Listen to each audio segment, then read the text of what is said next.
on yes, the... I've got the page, Rangadhar. Yeah, I've fine. got the page and the paragraph. That's right. So we have to redo this para. So I'm going to read each sentence and see whether it's clear. Okay. Now he's saying the devotee on the other hand.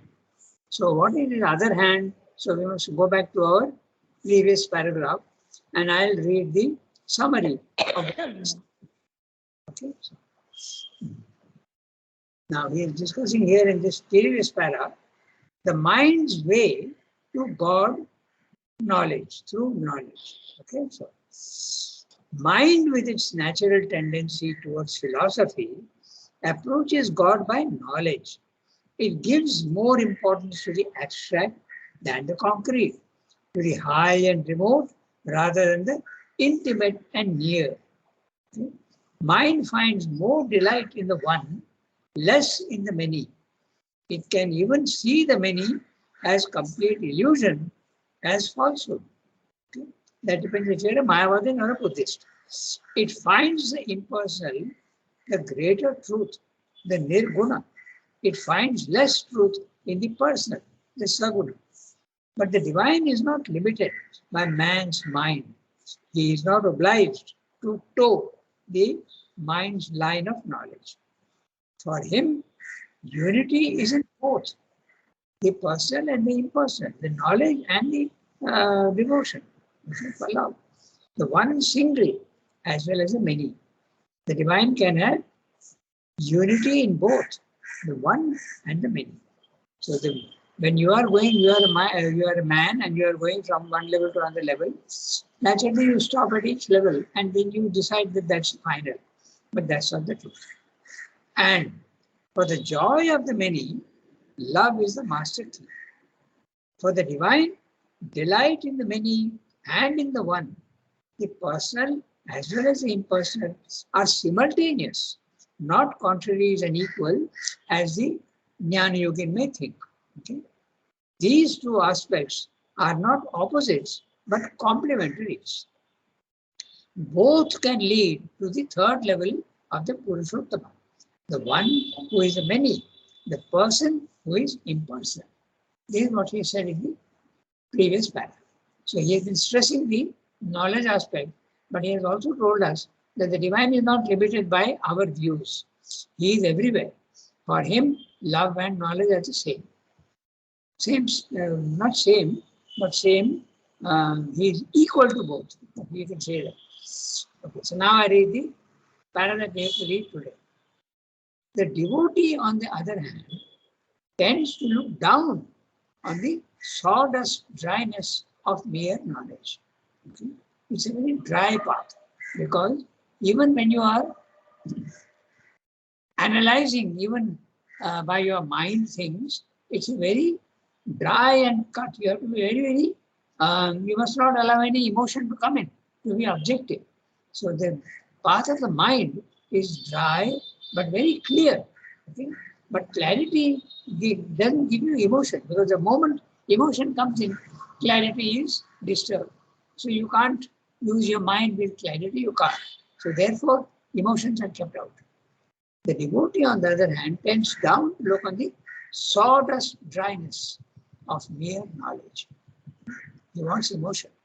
And it is true that philosophy by itself, without the rapture of spiritual experience, is something as dry as it is clear, there you are, and cannot give all the satisfaction we seek.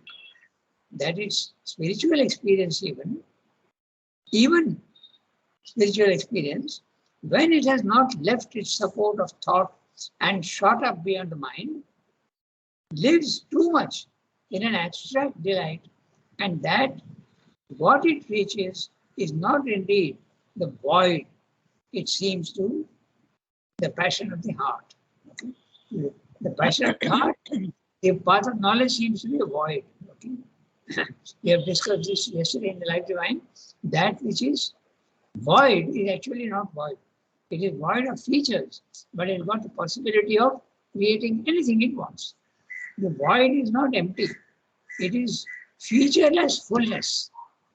You can talk about it in that way. Okay? Featureless fullness. Because it is featureless, you think it is void.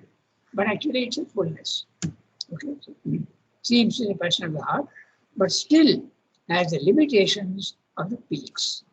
The peaks are very high and very, but still it will give you a clarity of thought, clarity of vision, but there won't be any emotion in it.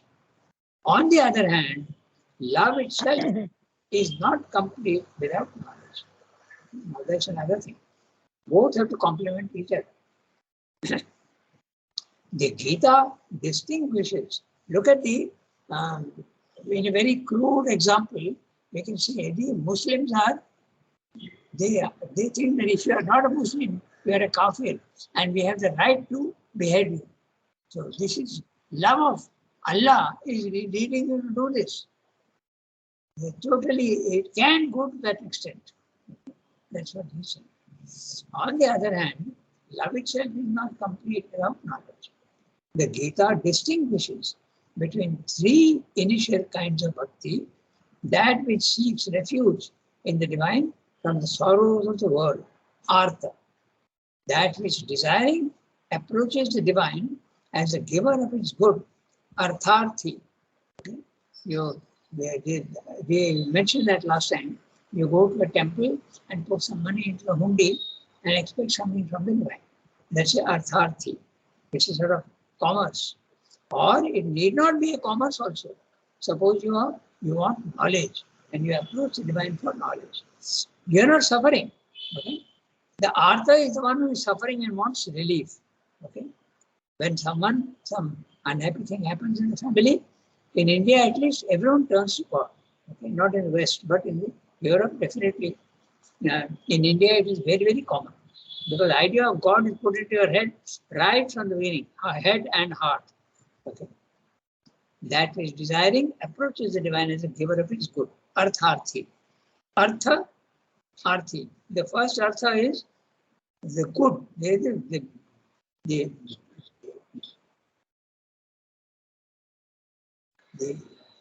artha can also mean money. Okay. It can also mean splendor. It can mean what is the word? I'm looking for the word. Affluence. Okay. Artha is affluence in many ways. And artha is the one who is seeking, the one who is asking, who is begging for help. This is the artharthi. And that which is attracted by what it already loves, but does not know yet, yearns to know the divine unknown. Jijjasu. Jijjasu is a desiderative of jya. Jya is to know.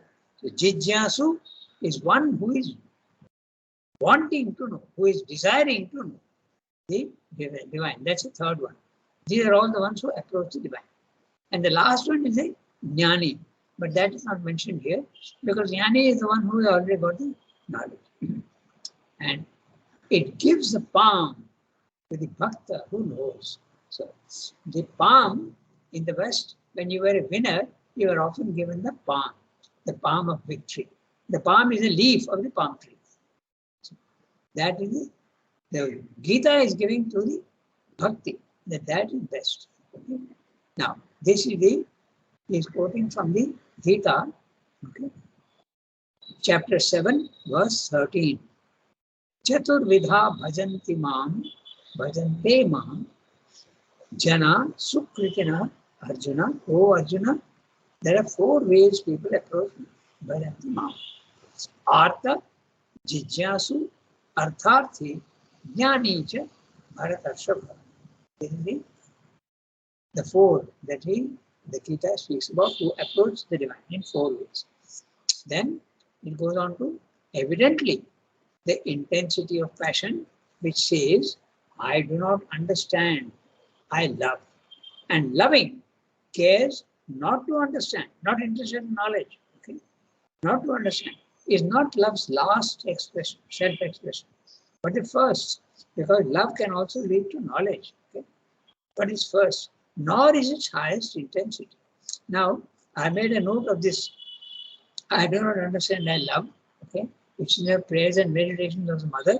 Said, August 16th, 1913.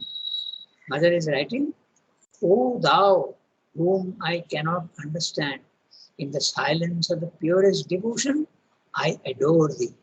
So here is almost, you can see the Swami has taken this, I do not understand, I love, maybe from there, but it can't be, because this was written before Mother came. It was there in the Arya, and Mother came in 1914. Oh, sorry, 1914 to 1920. The Arya was written 6.5 years, from 1914 to 1920. This is because Paul Richard wanted to start a magazine, and they agreed, and they started the Arya. But he went away because of the war. Okay? 1914 war started, so he went away. So Sri Aurobindo was left alone to continue this work, and he did it with the Arya, 6.5 years. So this is all written in the Arya, and of course they have been revised later on. But Mother had come in 1914. So these are Mother's prayers and meditations. I give you again the reference. August 16th, 1913. So that means it is written before she came to Pondicherry. O thou whom I cannot understand, in the silence of the purest devotion, I adore thee. And this attitude of love, Swami is saying, is not the last, because the last is with knowledge, but the first without knowledge. That's what Swami is saying. And it's valid. But the more you love a person, the more you come to know him, even in the physical world. Yeah? So it's much more true of the divine. And loving cares not to understand is not love's last expression, but its first, nor is it its highest intensity. Rather, as knowledge of the divine grows, delight in the divine and love of it must increase. Nor can mere rapture be secure without the foundation of knowledge. To live in what we love gives that security. And to live in it means to be one with it in consciousness, and oneness of consciousness is a perfect condition of knowledge. Knowledge of the divine gives to love of the divine its firmest security, opens to it its own widest joy of experience, raises it to its highest pinnacles of outlook. Note the word pinnacles, he's put the plural. Okay? There are so many different types of approaching to the God, and also love that also expresses itself in so many ways. So this is what he's saying about love. In other words, very clear, the quarrel between the Jnani and the Bhakta is not valid for Sri Aurobindo. He says both are different types. You can't compare apples and oranges.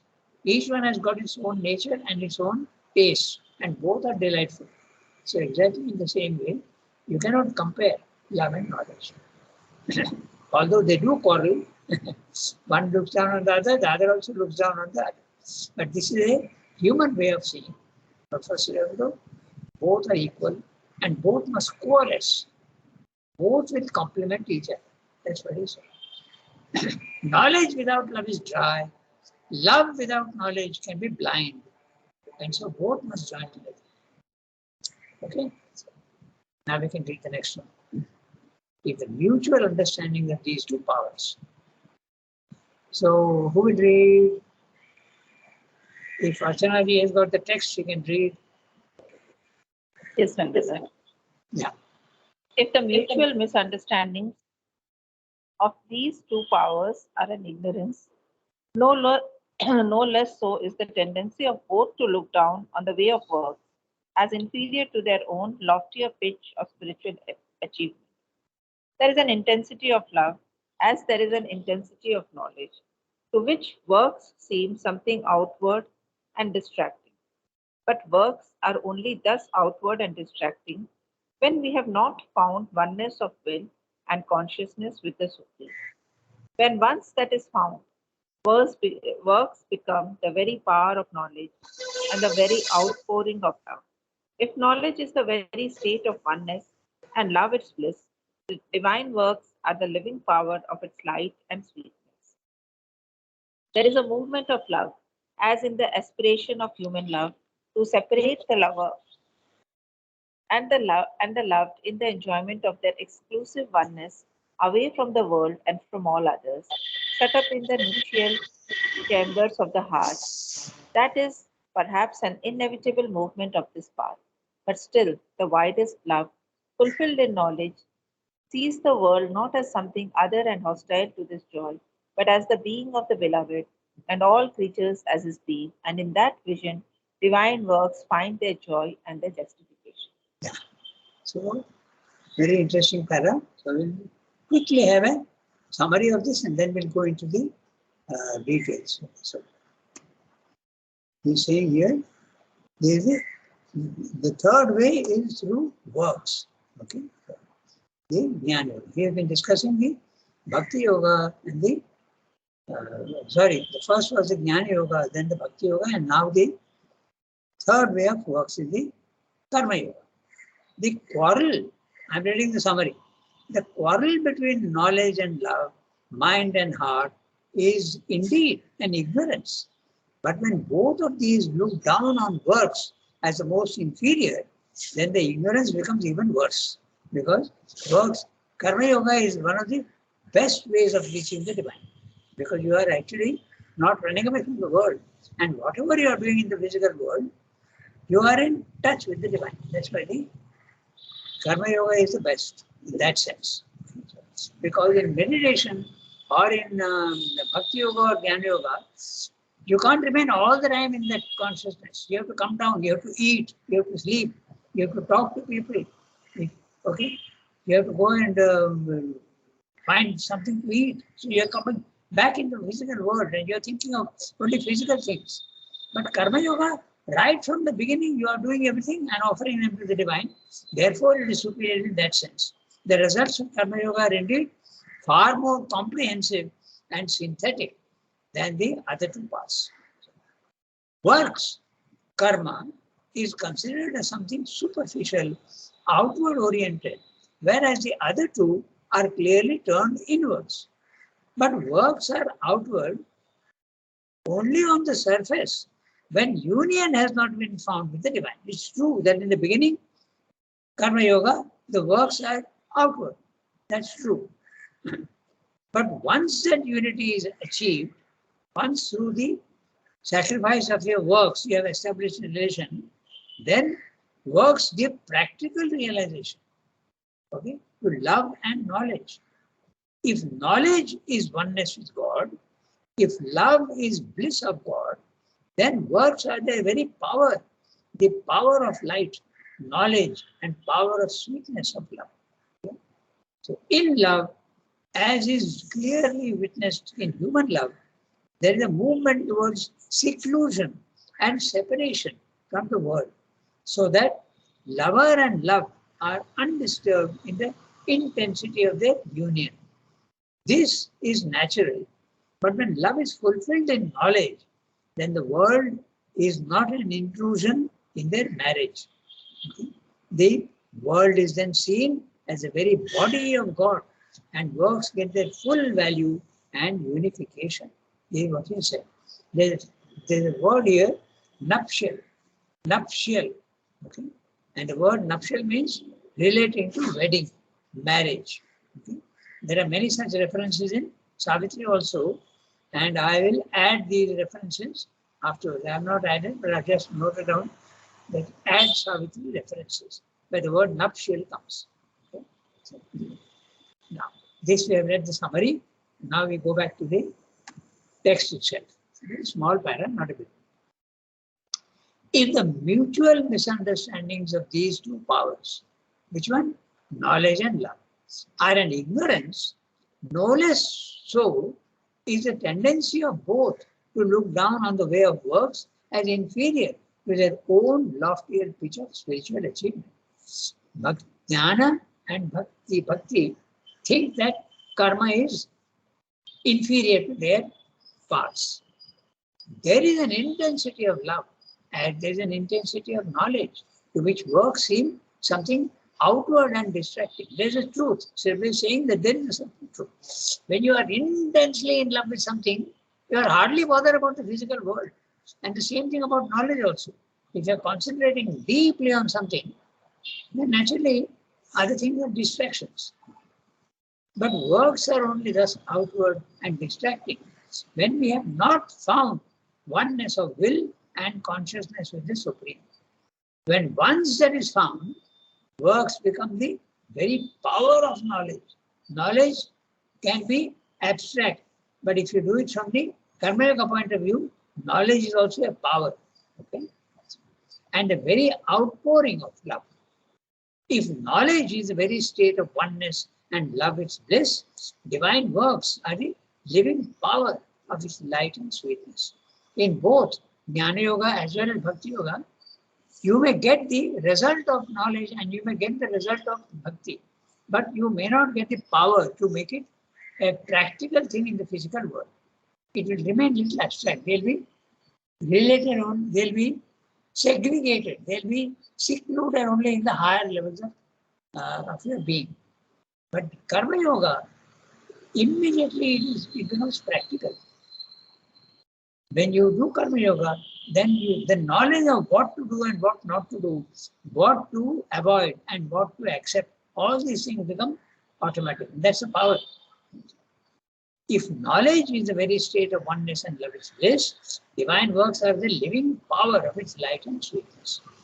There is a movement of love, as in the aspiration of human love, to separate the lover and the loved in the enjoyment of their exclusive oneness, away from the world and from all others, shut up in the nuptial chambers of the heart.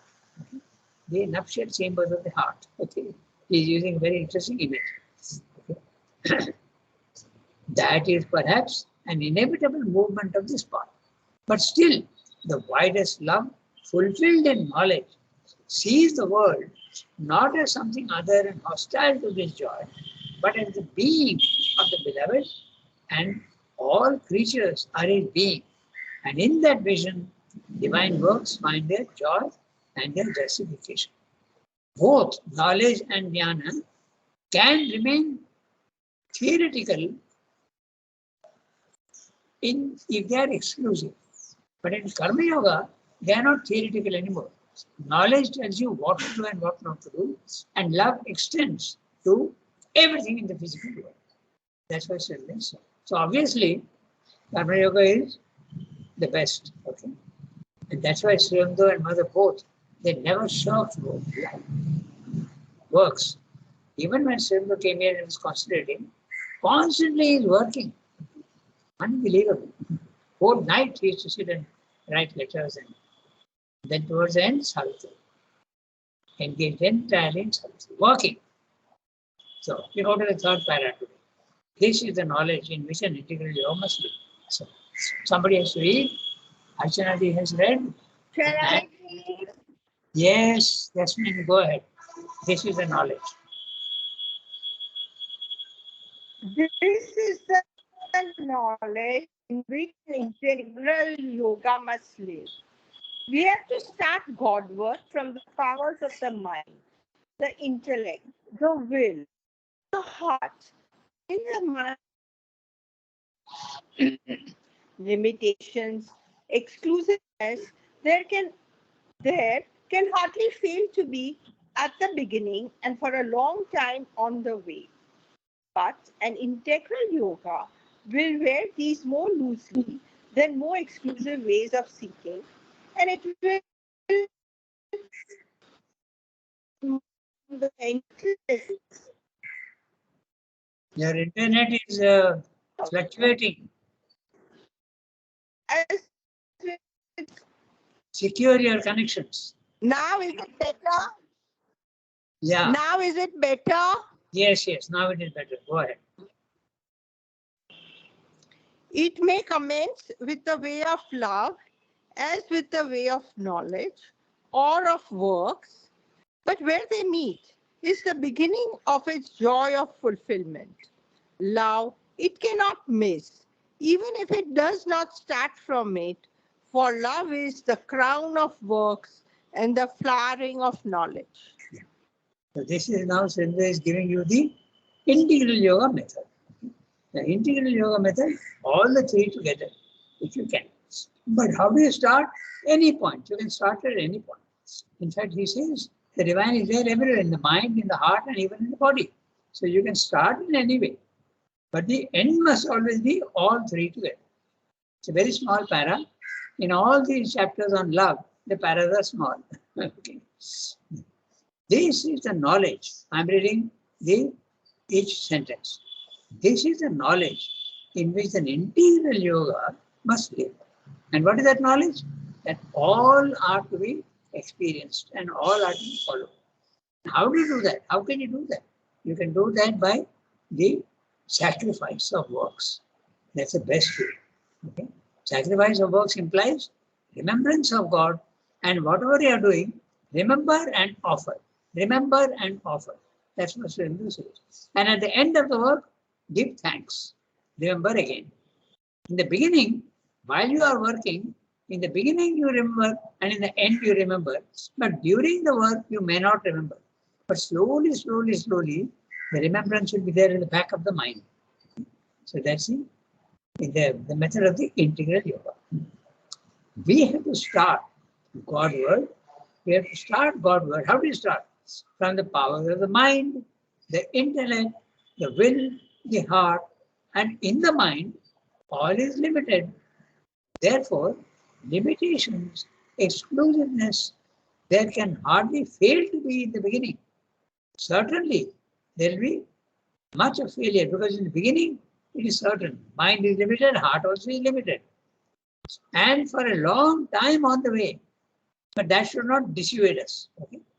But an integral yoga will wear these more loosely than more exclusive ways of seeking. So we will not depend only on concentration, and we will not seek only through the heart, but we'll do it also through works. Then it becomes, he's using very interesting, he's saying, wear more loosely. Okay? So, no, don't be exclusive, include all of them. And how do you do that? He has given you the method in the mother. In the mother, very clearly he's saying the three must combine. And how do you do that? First of all, the aspiration above. In the above, there's an aspiration. Then in the physical world, an aspiration implies remembrance. Okay? So remember God. Okay? In the beginning and in the end. Slowly it will cover the whole activity. Then the second is the surrender. The surrender means everything that's coming to you from the physical world, okay, take it without complaint and surrender. This is coming from the divine, and why it is coming also you will have to make out. But here discrimination is needed. Discrimination. Okay. So because there's an interesting letter of Nagin Doshi. Nagin Doshi wrote to him. He was a very young boy when he came here. Very young boy. Nagin Doshi and Shanti Doshi. They were two Gujarati boys who came here very early. And Shantida learned his French and he used to be a French teacher here. Okay? So Nagin Doshi had a lot of correspondence with Sri Aurobindo. And it has been published also. So he wrote to Sri Aurobindo that now I've understood what the integral yoga is. Accept whatever comes to you calmly and quietly as though it's coming from God. I think I've told you this once before. And Sri Aurobindo said, of course not.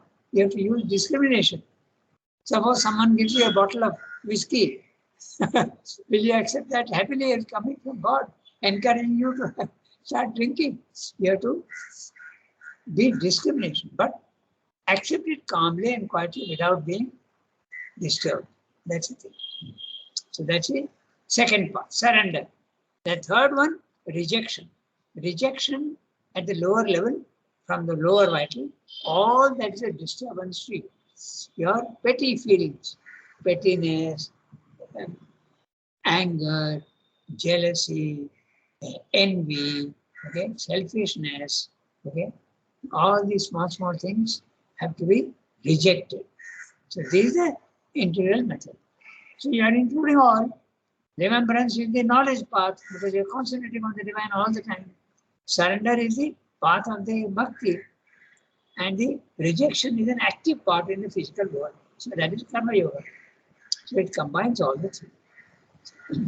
But I can come back to the text. But an integral yoga will wear these more loosely than more exclusive ways of seeking. And it will sooner emerge from the mental necessity. It may commence with the way of love as with the way of knowledge or of works. But where they meet is the beginning of its joy of fulfillment. Love it cannot miss, even if it does not start from it. For love is the crown of works and the flowering of knowledge. The more knowledge you have, the more love will come. And if you are doing the working, you are working for the Lord, so naturally love also will come. That's what we say.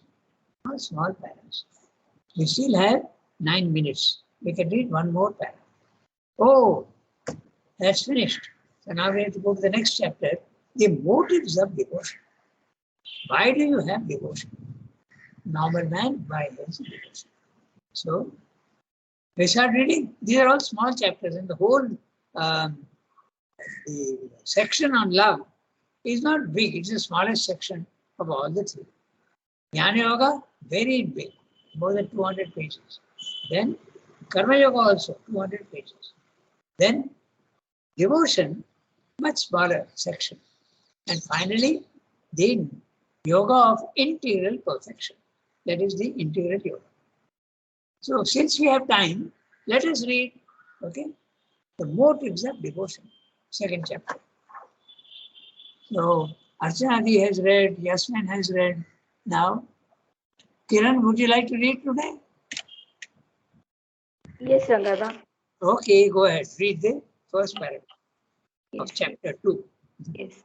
Motives of devotion. The motives of devotion.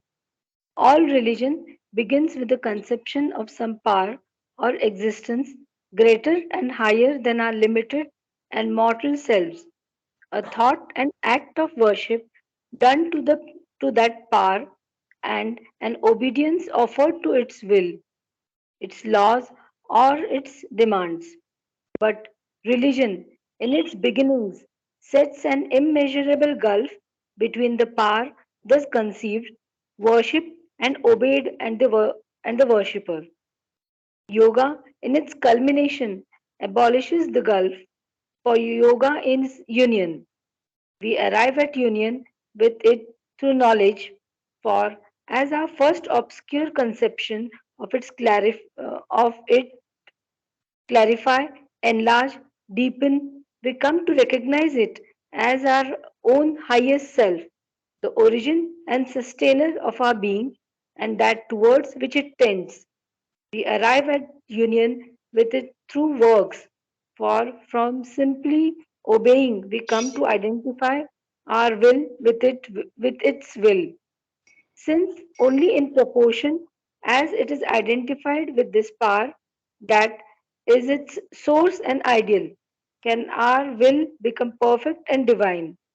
We arrive at union with it also by worship, for the thought and act of a distant worship develops into the necessity of close adoration, and this into the intimacy of love.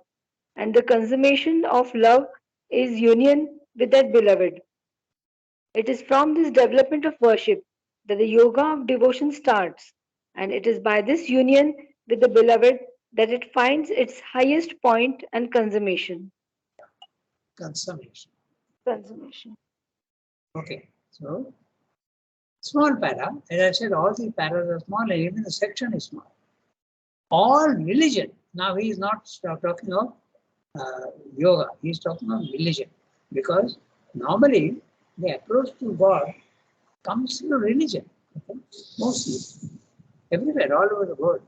Because the religions are so many and they have all got different, but mostly it is through religion that you approach God first. But once the soul has realized the divine or is sufficiently developed, it can go to God without any religion. So anyway, all religion, I'm reading each sentence, begins with the conception of some power or existence greater and higher than our own, than our limited and mortal selves. A thought and act of worship done to that power, and an obedience offered to its will, its laws, or its demands.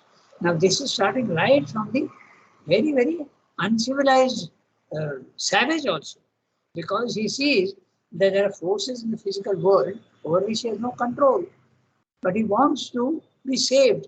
So he conceives of someone who can save him from that.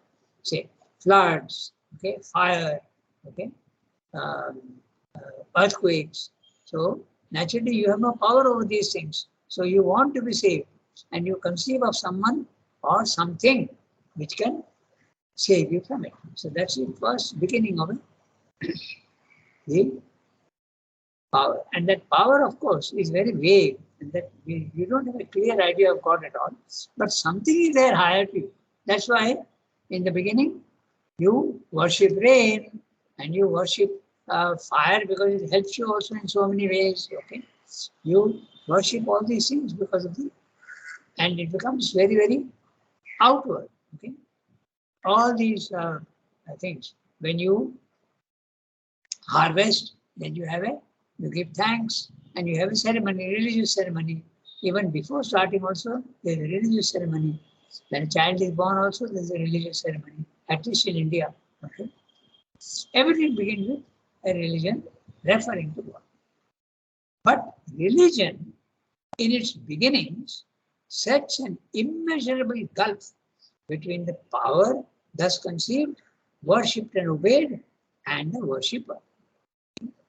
There, the two opposites. You are here and the divine is there.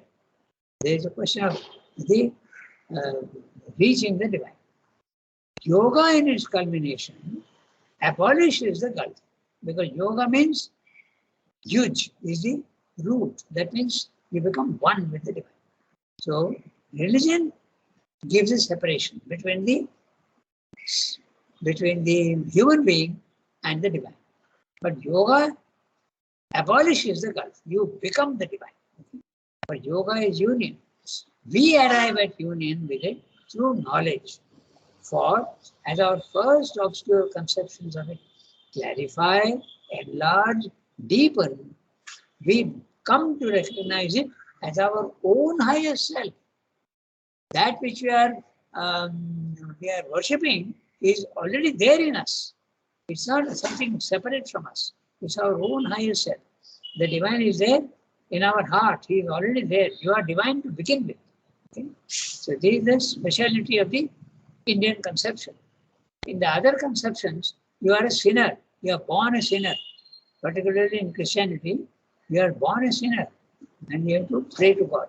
But in the divine, in human conception, you are not a sinner at all. Sin has been imposed on you. You can shake it off. You can get rid of it. You are essentially divine, but you have forgotten that you are divine. Okay?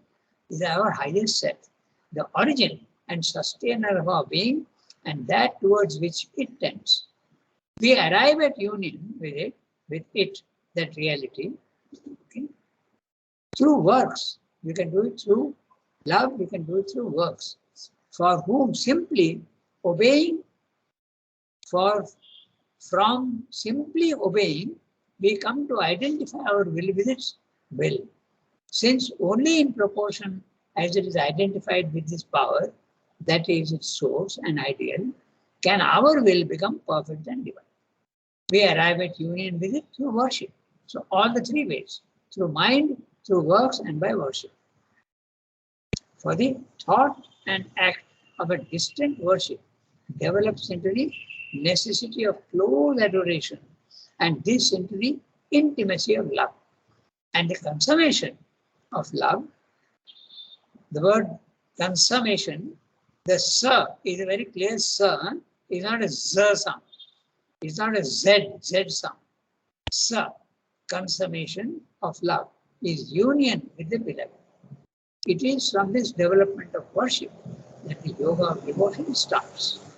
And it is by this union with the beloved that it finds its highest point and consummation. Consummation, by the way, means successful completion. Completion, but successful. Okay? So that's it. So 8:40 on the dot. We'll take up the next one next time, next Friday. All our instincts and the movements of our being. Sophie will make a note. Yes, I'll make a note. Okay. Au revoir. Good morning, everybody. Have a nice day. Thank you, Rangada.